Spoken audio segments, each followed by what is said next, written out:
Welcome back. This is Big Story on the Breakfast Show. I am Destiny Momoh. A Nigerian's insecurity crisis. Are we running out of time? Just before we continue on this, our guest today will be Mr. Dennis Amachree. He is a security expert. Nigeria today is described as standing on a knife edge. A coalition of security stakeholders has raised alarm over the deepening wave of insecurity across the country, from banditry and kidnapping to insurgency and to violent crimes. The threat seems ever present, affecting both lives and livelihoods. But now, how bad is the situation and what can be done differently?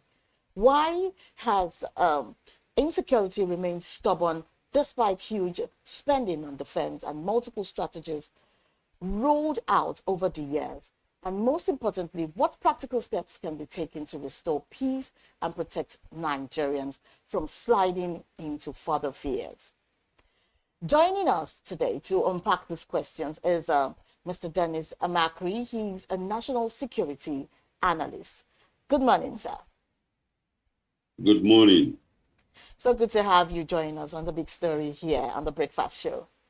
Now, very quickly, when we hear that Nigeria is standing on a knife edge in terms of insecurity, what does that really mean in practical terms for the ordinary Nigerians?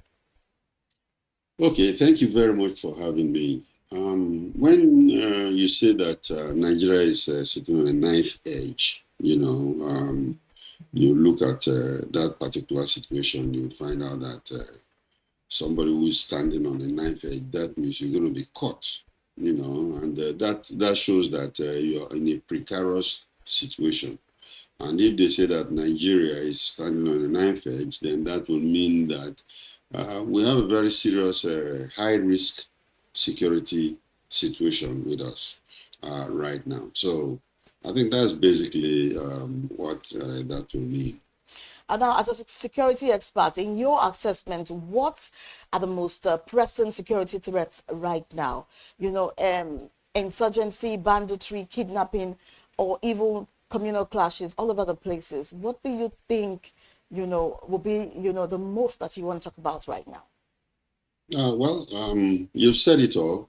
Those threats that you mentioned are, the important, very, very important ones. There is no one that is more important than the other one, because when you talk about insurgency, from insurgency we got banditry, and from banditry, we got kidnapping, and then of course header summer splash, which are all important because header summer splash has caused a lot of problem for us.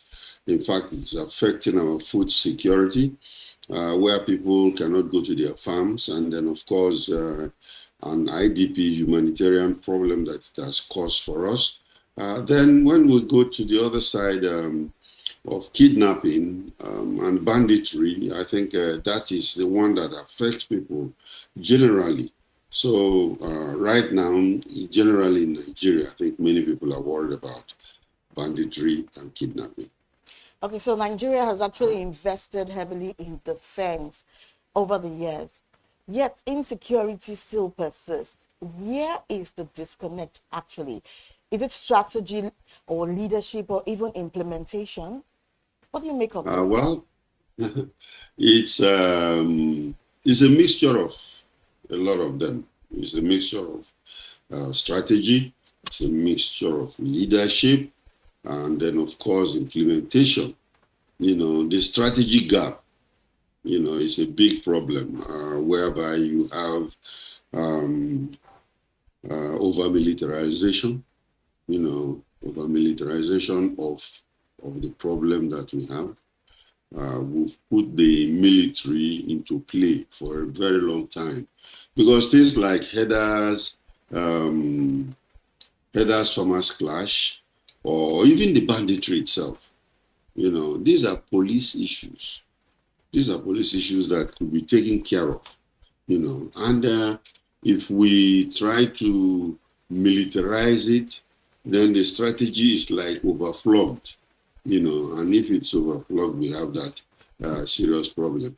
Leadership problem, it's a very big one because there you have challenges, politicization of security, and then of course weak accountability and other things like trust deficit. People don't trust, our leaders. Anything a leader says, Nigerians will either counter it.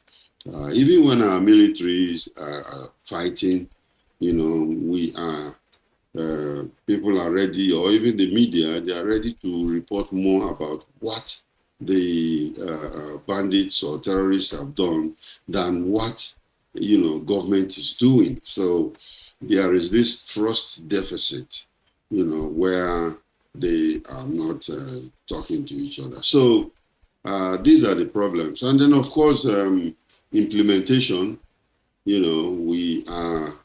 We should start moving away from the traditional way and then move into technology. So now, how would you go ahead, sir?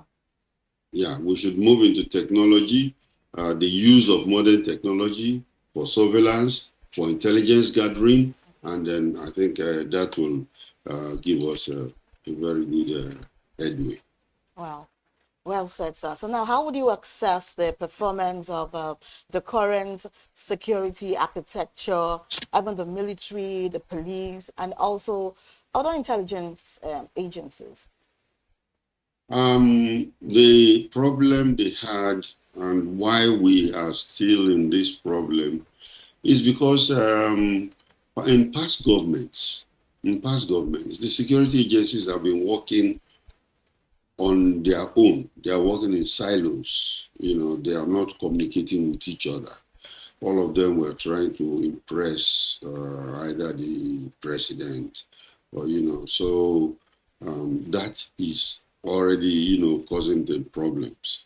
It's like they say, if there's a single broom, it cannot sweep the floor very well, but if you tie all the brooms together and you have a full broom, then it can sweep better and clean better.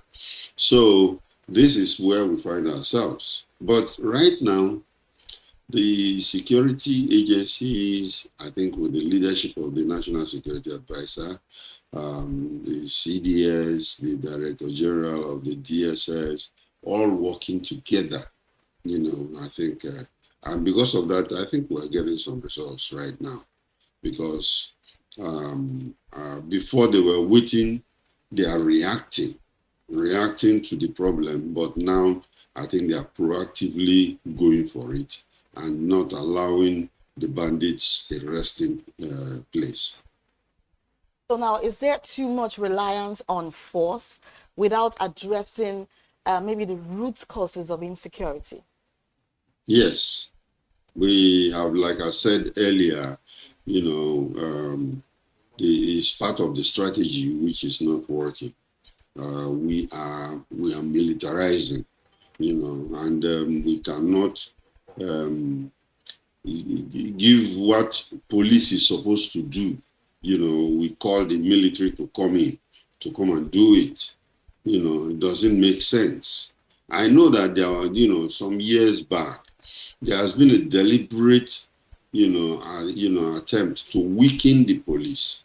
But I think they are recovering. But we should give them their rightful place, in the country, whereby if they are not well equipped, because we don't have enough policemen, they should recruit more policemen, at least even 40,000 every year, because right now the police force itself is not up to 500,000, for a country like Nigeria, which is more than 200 million.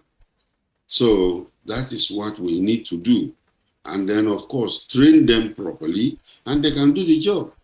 Because asking military to come in does not solve the problem. Military people are not trained to serve and protect. They are trained to kill, so they cannot operate in civilian environment. And so the people that can do it is the police. And we should train them, equip them, and, take care of their welfare, and they will give you a very good result. Many argue that poverty, unemployment, and weak governance fuel insecurity.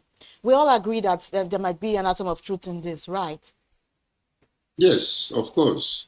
Nigeria produces thousands of graduates every year, and then, of course, besides the graduates, that's for urban areas. When you go down to these rural areas, there are a lot of children, out of school children. And these out of school children are just roaming around. There is no employment, and they are living in an environment of poverty, and then if they are living there and there's no employment, they will become a very easy target to be recruited for banditry, because banditry will promise them, hey, come join us, we can make some money, we'll give you money, and you can join us, and then we'll teach you how to, keep them busy, because when they are there doing nothing, then they become the devil's workshop, so to say. So I think if we can take care of the poverty situation, unemployment situation, and then get these children into school, I think we'll have a headway. Okay, so now what role should communities and even local leaders play in actually tackling this whole insecurity menace? Well, community leaders have been sidelined for a very long time. I think we should start looking at that, because I think they are the first line of defense that we will even have. They are the people that are in the grassroots there. The community leaders, the traditional leaders, we cannot push them aside. They know the people. And they could actually call them together, and then, of course, with the support of government and, of course, state government. When I say government, I want to emphasize state governments, because apparently the state governments are supposed to handle this, but they're always calling on the federal government, soldiers, send us soldiers. But state governments are supposed to do that. And they could not give us that cry of they are the CSO, but they don't have army or police to command. That is a fallacy. They have them in all the states. These people are present, and good leadership could harness them to do a better job. If you were advising the government right now, what top 3 steps would you recommend to, urgently reduce insecurity? Well, I think there are 3 steps that I can look at, 3 rapid, high-impact steps that they could use, and that is intelligence-led operation, intelligence-led security operations. And then, of course, they should stop working in silos, which they've already started doing. They are working together now instead of working in silos. And then, of course, rapid expansion to reform the police. Just like I said, they should reform the police. Hire more than 40,000 people, because we cannot continue. They are killing some of them. Even the military is being decimated, so we should spend our money, re-strategize, and then train the police, and then equip them to do a better job.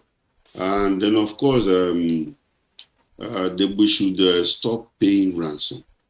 We should stop paying ransom, because as you pay them the ransom, they use it to go and buy more guns and come and attack us, And Wow. Happy what the National Security Advisor and the security heads are doing now. They should go one step further to pursue them, proactively, We should not react. We should not wait until they kidnap people, then we try to go and rescue them. We should go after them and then, of course, occupy all those ungoverned spaces that they are living in right now. You just said something strategic, that people should stop paying ransom. And you also agree with me that even the state police is not yet functional. Amotekun and then the rest of them, we hardly hear of them. Now, if they are joined forces with a present force, knowing that they are not much, and if the state governments are able to actually make happen the state police or implement these policies, it will actually go a long way. And now you're saying people should not pay ransom, and people are afraid that they might lose their loved ones, because we see a lot of people that even after paying ransom, they still kill them. So I don't know. What do you make of this whole development? Yes, you are correct. And when you look at the history of kidnapping in Nigeria, of course, you find out that when it started actively in the Niger Delta, where they were kidnapping expatriates, and they were not collecting ransom, because they were just kidnapping them to project what the Niger Delta militants were doing. After they showed them on TV, have press conferences, they allowed them to go, until somebody went and started paying ransom. And then they discovered that there is money in this business, okay? So we are projecting or advocating that there should be no payment of ransom. But when you don't pay ransom, does not mean, no, don't pay ransom. When they kidnap your people, don't pay ransom. No. When they kidnap your people, don't pay ransom. Report to the security agencies. And then the security agencies cannot just say, oh, don't pay ransom and just go and rest. If you say that people should not pay ransom, then you should be ready with an intervention force. As soon as they report to you that, look, we have somebody kidnapped, the question you're going to ask is where, which time, and then, of course, a rapid response team should be on their tail.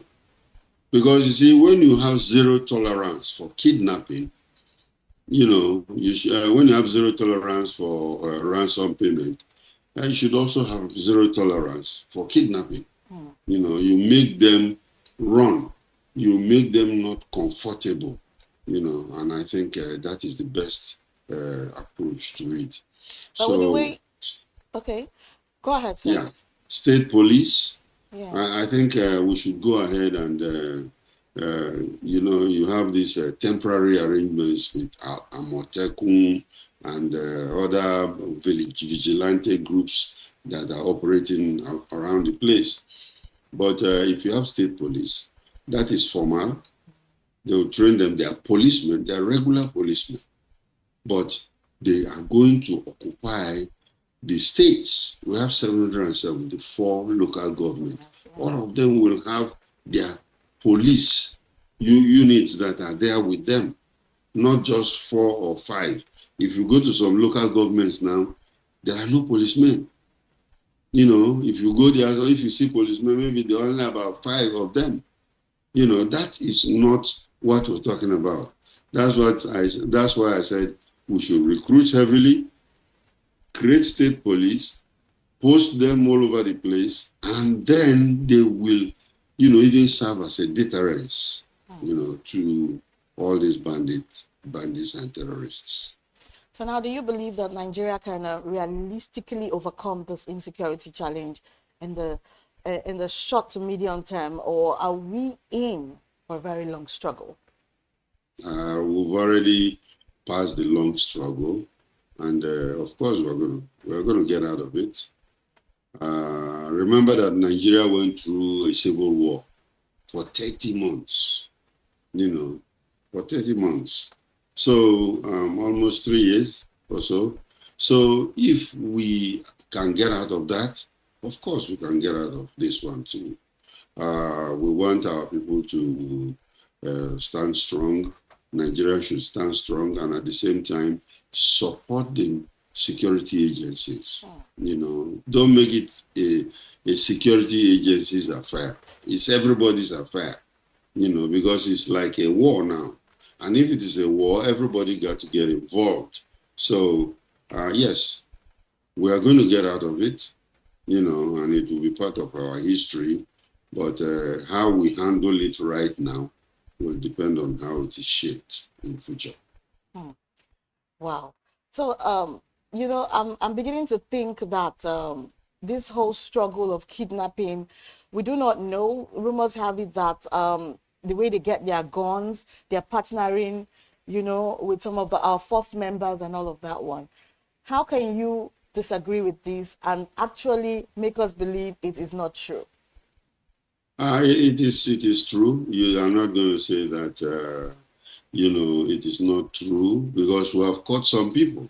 People have been caught, who are selling arms and ammunition. People in the military, in the police have been known. Even that's not new. Remember, if you are reading criminal history of Nigeria, you hear about the robber called Anini. Yes, very true. Anini, who was disturbing the Lagos Benin Expressway and then was robbing everybody, was a terror. Yeah. Until he was caught. And when he was caught, of course, he said it. Some of his guns were got from policemen.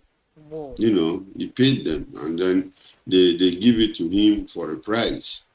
So in a situation like this, in an economy, a war economy is a very lucrative economy. So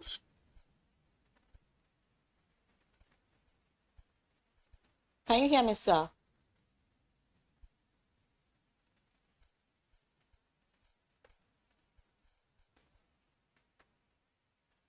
Can you hear me, sir? We'll go on a short break. When we come back, we will still be talking to Mr. Dennis Amachree. He is a security expert. Stay with us.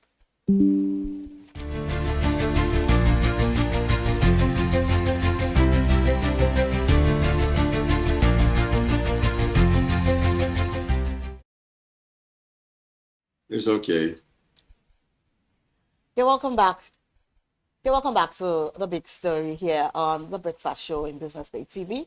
Before the break, we were talking to Mr. Dennis Amachree, a security expert. We're talking about kidnapping in Nigeria. Thank you for staying with us, sir. Thank you for having me. All right. Now, finally, what message would you actually give to Nigerians?